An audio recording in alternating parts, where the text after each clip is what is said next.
আজকে গত দিনের যেটা নিয়ে আলোচনা করেছিলাম, আজকে তারই পরের পার্টটা নিয়ে আলোচনা করছি। যে গতদিন বলেছিলাম যে আমি জীবনের দুটো অংশ আছে, সেই অংশ দুটো প্রথম জীবন এবং দ্বিতীয় জীবন, এবং কোন জীবনে তুমি পরিশ্রম করলে পরবর্তী সময় তুমি ভালো থাকবে, এটা কিন্তু তোমার উপর নির্ভর করে।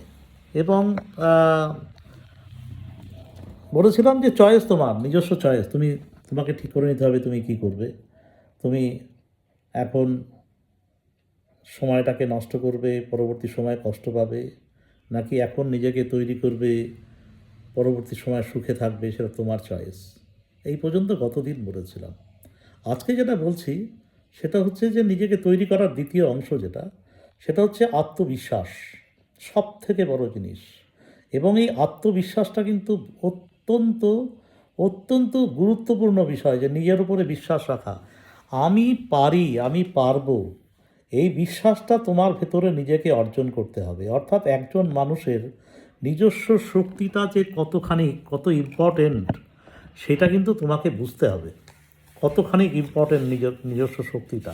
দেখো, আমি একটা উদাহরণ দেই, যে মানুষ কিন্তু বোঝে না তার ভেতরে কতটা ক্ষমতা লুকিয়ে আছে। আমি একটা উদাহরণ দিই। যেমন ধরো, আমরা তো এই ডুয়ার্সে থাকি। তো আমরা এই ডুয়ার্সে, ধরো তুমি কোনো একটা জঙ্গলের রাস্তায় হেঁটে যাচ্ছ তুমি। এইবার জঙ্গলের রাস্তায় হেঁটে যেতে যেতে হঠাৎ করে তোমার সামনে একটা বন্য প্রাণী এসে হাজির হলো। সেটা লেপার্ড হতে পারে, সেটা হাতি হতে পারে, এসে তোমার সামনে হাজির হলো। তুমি তখন কি করবে? তখন তুমি নিজের প্রাণ বাঁচানোর জন্যে তুমি কিন্তু ঊর্ধ্বশ্বাসে ছুটে পালানোর চেষ্টা করবে। এই যে ঊর্ধ্বশ্বাসে ছুটে পালাচ্ছ, এই যে তোমার এই ছুটে পালানোর স্পিড, যেটা আমি বলতে চাইছি, তোমার ছুটে পালানোর গতি, তখন এত জোরে তুমি দৌড়াও যে তোমার সঙ্গে যারা ভালো স্পোর্টসম্যান ছিল স্কুলে বা কলেজে, তারা যত জোরে দৌড়ে স্পোর্টসের মাঠে ফার্স্ট সেকেন্ড হয়েছিল, তোমার জীবন বাঁচানোর জন্য দৌড়টা কিন্তু তার থেকেও জোরে হয়েছে। অর্থাৎ তুমি পেরেছো। এই যে তুমি পেরেছো, জোরে দৌড়ে তুমি নিজেকে বাঁচানোর জন্য দৌড়াতে পেরেছো, এই শক্তিটা কিন্তু তোমার ভেতরে লুকিয়েছিল, তুমি বুঝতে পারোনি। আমি যেটা বলতে চাইছি, যে প্রত্যেকটা মানুষের ভেতরে এমন শক্তি লুকিয়ে আছে, যে শক্তিটা সে সবসময় কিন্তু অনুধাবন করতে পারে না বা বুঝতে পারে না। সেই শক্তিটাকে তোমাকে ভেতর থেকে বের করে আনতে হবে। তোমাকে বুঝতে হবে, তোমাকে বিশ্বাস করতে হবে যে তোমার ভেতরে প্রচুর শক্তি আছে, প্রচুর শক্তি। তোমার ভেতরে জীবনী শক্তি প্রচুর।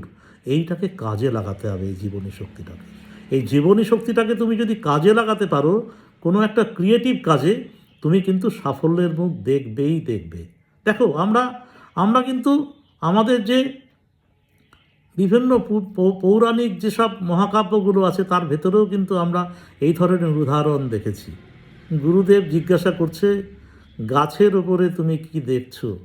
শিষ্য উত্তর দিচ্ছে, কেউ দিচ্ছে, আমি আকাশ দেখছি, বাতাস দেখছি, পাখি দেখছি, প্রকৃতি দেখছি। আর যে জিতলো সে কি উত্তর দিল? সে উত্তর দিল, আমি শুধু পাখির চোখ দেখতে পাচ্ছি। অর্থাৎ লক্ষ্যভেদ করলো সেই, যে কিনা শুধু পাখির চোখ দেখতে পেল। এই যে একনিষ্ঠ দৃষ্টি, এই যে নিজের উপরে বিশ্বাস, এই যে ছিনে নেওয়ার শক্তি, এই যে জিতে যাওয়ার উদগ্র বাসনা, এইটাই কিন্তু যে কোনো মানুষের জীবনে জয় ছিনিয়ে আনতে পারে। সুতরাং নিজেকে বুঝতে হবে যে ইয়াস, আমিও পারি, ইয়াস আই ক্যান উইন। এই বিশ্বাসটা, এই উচ্চারণটা তোমাকেও কিন্তু যথেষ্ট জোর দিয়ে নিজের গলার ভেতরের হৃদয় থেকে বার করতে হবে। ইয়াস, আমিও পারবো। আমি কেন পারবো না? আর 10 জন যদি পারে, আমিও পারবো। এই আত্মবিশ্বাসের সুরটা তোমার যদি হৃদয়ের অন্তঃস্থল থেকে বেরিয়ে আসে, যে ইয়েস, আমিও পারবো, আমিও তাদের মতনই পারবো যারা আজকে সফল হয়েছে, আগামী দিনে আমিও সফল হব। এই আত্মবিশ্বাসটা যদি তুমি নিজেকে অর্জন করতে পারো, তবে কিন্তু তুমিও জিতবে। জেতার এইটাই হচ্ছে প্রাথমিক শর্ত, নিজের ওপরে বিশ্বাস রাখা এবং নিজের জোরের ওপরে, নিজের ক্যাপাসিটির ওপরে নিজের আস্থা রাখা। এটাই কিন্তু সব থেকে বড় কথা। নিজেকে কখনোই ছোট ভাববে না, নিজেকে কখনোই হীনমন্যতায় ভুগবে না, নিজে কখনো হীনমন্যতায় ভুগবে না, কখনো ভাববে না আমার শক্তি নেই, আমি অমুক ছাত্রর চাইতে পড়াশোনায় খারাপ, ও বেশি ভালো আমি ভালো না, এই ধরনের ভাবনাগুলো কখনো মনের ভেতরে আনবে না। তুমি ভাববে ইয়েস, আমিও জিততে পারি এবং আমি জিতে দেখাবো। তোমরা যদি সফল হয়েছে আমাদের এই জেলার বা আশেপাশের জেলার বহু প্রশাসনিক আধিকারিক আছে, তাদের যদি তোমরা জীবনের কাহিনী শোনো, দেখো, তোমরা দেখবে তারা কিভাবে সফল হয়েছে। এই আইএএস অফিসার, আইপিএস অফিসার অনেক আছেন যারা খুব সাধারণ ক্যারিয়ার থেকে তারা সফল হয়েছেন, এবং সেই জন্যে বলছি তোমরাও পারবে। তোমরা পারবে না এটা ঠিক কথা নয়, তোমরাও পারবে, কিন্তু সময়টাকে নষ্ট করা যাবে না, সময়টাকে নষ্ট করা যাবে না। এই যে সময় তোমাদের যে ছাত্রাবস্থা, কারোর ছাত্রাবস্থা চলছে, কেউ ছাত্রাবস্থা শেষ করেছো, এই সময়টাই হচ্ছে কিন্তু নিজেকে প্রস্তুত করার সঠিক সময়। দেখো, তোমার মতন সারা ভারতবর্ষের প্রতি মুহূর্তে, প্রতি মাসে, প্রতি বছর প্রচুর ছেলে মেয়ে কিন্তু পাশ করে বেরোচ্ছে। তারা প্রত্যেকে তোমার প্রতিযোগী, প্রত্যেকে তোমার কম্পিটিটর। সুতরাং তাদের ভেতর থেকে নিজের স্থানটা যদি ছিনিয়ে নিতে হয়, জয়টাকে যদি ছিনিয়ে নিতে হয়, তবে কিন্তু নিজেকে তৈরি করতে হবে। এইটা হচ্ছে সব থেকে বড় কথা।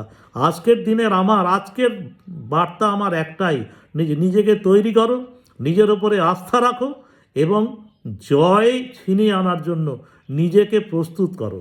এই বেসিক বিষয়টা না থাকলে পরে চাকরির পরীক্ষা দিচ্ছে, এটা পাড়ার লোকজনের কাছে গল্প বলা যেতে পারে। আমি ডাব্লিউবিসিএস এর প্রিপারেশান নিচ্ছি, এই বছর আমি ডাব্লিউবিসিএস দেব, এটা পাড়ায় বসে বন্ধুদের সঙ্গে গল্প করা যেতে পারে। তোমার বাড়ির লোকজন আর 10টা মানুষজনের সঙ্গে গল্প করতে পারে, আমার ছেলে আমার অমুক এবছর ওই চাকরির পরীক্ষা দেবে, ডাব্লিউবিসিএস দেবে, আইএএস দেবে, অমুক পরীক্ষা দেবে, এটা গল্প হতে পারে। কিন্তু এই গল্পটাকে সত্যি করতে গেলে যেটা দরকার সেটা হচ্ছে তোমার একনিষ্ঠ মনোভাব এবং একটা নির্দিষ্ট টাইম পিরিয়ড নিজেকে ডেডিকেট করতে হবে সেই কজের জন্যে। নির্দিষ্ট টাইম পিরিয়ড, সেই সময়টার ভেতরে তোমাকে সাময়িক আনন্দ সব ভুলে যেতে হবে। দরকার হলে তোমাকে জীবনের অন্যান্য আনন্দগুলোকে ছেটে বাদ দিয়ে ফেলতে হবে। বাদ দিয়ে ফেলে তোমাকে নিজেকে ডেডিকেট করতে হবে এই কজের জন্যে, যে তুমি জীবনে জিতবে। আজকে এই 2 বছর 3 বছর কঠোর পরিশ্রম করে তুমিও যদি সামনের 40-50 বছরের সুখটা ছিনিয়ে আনতে পারো, শুধু তোমার জন্যে নয়, তোমার আগামী দিনের পরিবারের জন্যে, তোমার আগামী দিনের ভবিষ্যতে তোমার সন্ততির জন্যে যদি সেই সুখটাকে ছিনিয়ে আনতে হয়, তবে আজকের দিনের পরিশ্রমটা কিন্তু অত্যন্ত জরুরি। এবং এই 2 বছর 3 বছর তুমি যদি একটানা কষ্ট করতে পারো, যদি তুমি 2 বছর 3 বছর একটানা পরিশ্রম করে যেতে পারো, তবে তুমি কিন্তু সেই জায়গাটায় পৌঁছতে পারবে। এবং আমার যেসব ছাত্রছাত্রীদের আমি সফল হতে দেখেছি, তাদের কিন্তু একটাই মন্ত্র ছিল, এই কঠোর কঠিন পরিশ্রম করা। কঠিন পরিশ্রমের কোনো বিকল্প হয় না বন্ধু, কঠিন পরিশ্রমের কোনো বিকল্প হয় না। নিজের ওপরে বিশ্বাস রেখে, নিজের ওপরে আস্থা রেখে তুমি যদি কঠোর পরিশ্রম করতে পারো, তার অন্য কোনো বিকল্প হয় না। তুমি জিতবেই, তুমি জিতবেই। ভাগ্য দেবতা তোমার সহায় থাকবেই।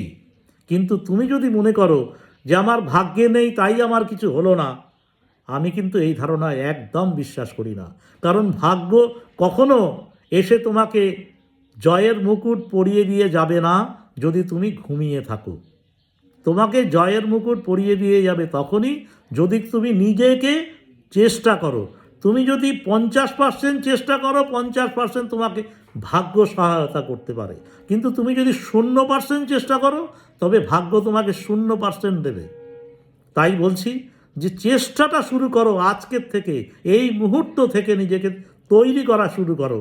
তবে মনে হবে যে হ্যাঁ, মাস্টারমশাই যেটা বলেছিলেন, আমাদের স্যার যেটা বলেছিলেন, সেটা কত বড় সত্যি কথা যেদিন জীবনে দাঁড়াবে সেদিন আমার কথা তোমাদের মনে হবে।